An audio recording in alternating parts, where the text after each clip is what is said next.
બંદરના માછીમારોને અપાઈ સૂચના। જાફરાબાદના દરિયાના 20 નોટિકલ માઇલ દૂર એક અજાણી બોટ નજરે ચડી હતી। માછીમારો દ્વારા બોટ પ્રમુખને વાયરલેસ મારફતે જાણ કરવામાં આવી હતી। બોટ એસોસિએશન દ્વારા કોસ્ટગાર્ડને જાણ કરાઈ।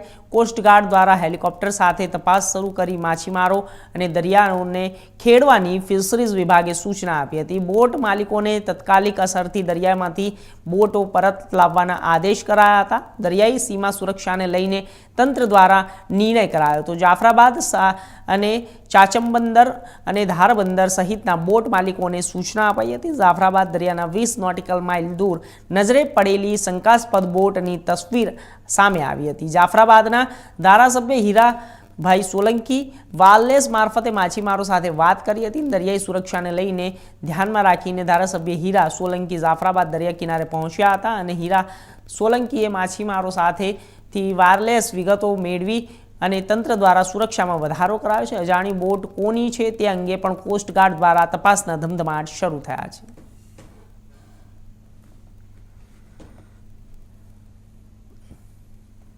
તો આપને જણાવી દઈએ કે અમરેલીમાં માછીમારોને સૂચના આપવામાં આવી હતી। અમરેલીનો આ એક કિસ્સો છે જ્યાં એક માછીમારો કરતા હતા તે દરિયાની અંદર એક અજાણી બોટ જોવા મળી હતી ને કોસ્ટગાર્ડ દ્વારા તપાસનો ધમધમાટ શરૂ કરવામાં આવ્યો છે। અને આપને જણાવી દઈએ કે અત્યારે હાલ ત્યાંના જે ધારાસભ્ય છે હીરાભાઈ સોલંકી તે અત્યારે દરેક માહિતી માછીમારો પાસેથી મેળવી રહ્યા છે અને તેમની પાસેથી દરેક માહિતી મેળવીને તંત્રને સૂચન આપી રહ્યા છે।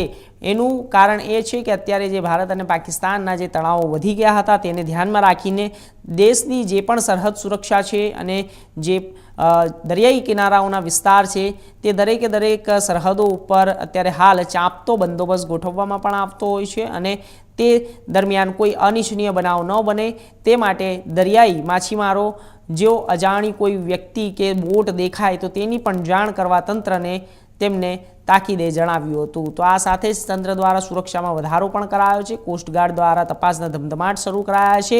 હીરાભાઈ સોલંકી ધારાસભ્ય જે છે તેમને પણ અત્યારે હાલ માછીમારોએ જાણ કરીને સંપૂર્ણ વિગત આપી હતી ને વિગતોના આધારે અત્યારે હાલ અમરેલીના અંદર જે માછીમારો હતા તે માછીમારોને સૂચનાઓ આપવામાં આવી છે અને સતર્ક અને સાવધાન રહેવા તેમને આદેશ આપવામાં આવ્યા છે।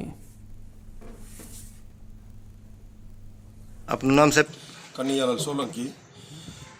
આજે સવારે 10:30 વાગે દરિયામાંથી મને એક ફિશિંગ બોટમાંથી વાયરલેસ દ્વારા મેસેજ મળ્યા કે ભાઈ અહીંયા આજુબાજુમાં એક બોટ અજાણી બોટ જે જૂની છે, માણસો 2 થી 3 જ દેખાય છે, કોઈ એની અંદર ઝાડ કે કોઈ વસ્તુ નથી, તો આ કોઈ ઇલીગલ પ્રવૃત્તિ કરવા માટે નીકળેલી બોટ હોય એવું લાગે છે। એમ છતાં મેં મારા કહેવાથી આ બોટો આપણી ફિશિંગ બોટો જાફરાબાદની એની પાછળ જ ગઈ તો એ ફૂલ સ્પીડ મૂકી અને ત્યાંથી આગળ નીકળી ગઈ।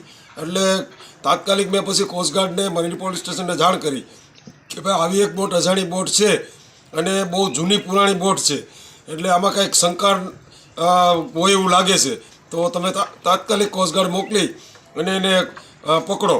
એટલે કોસ્ટગાર્ડનું જહાજ, કોસ્ટગાર્ડનું હેલિકોપ્ટર અત્યારે ત્યાં પહોંચી ગયું છે અને એને પકડવાની કોશિશ કરે છે, પરંતુ હજી પણ એ ભાગવા માટે કોશિશ કરે છે બોટ, એટલે કાંઈક પણ એમાં શંકા હોય એવું લાગી રહ્યું છે।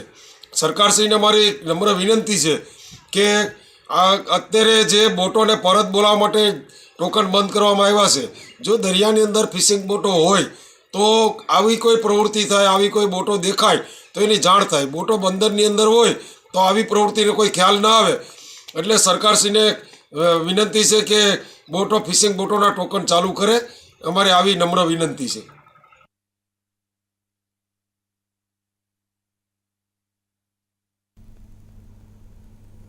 વડોદરા શહેર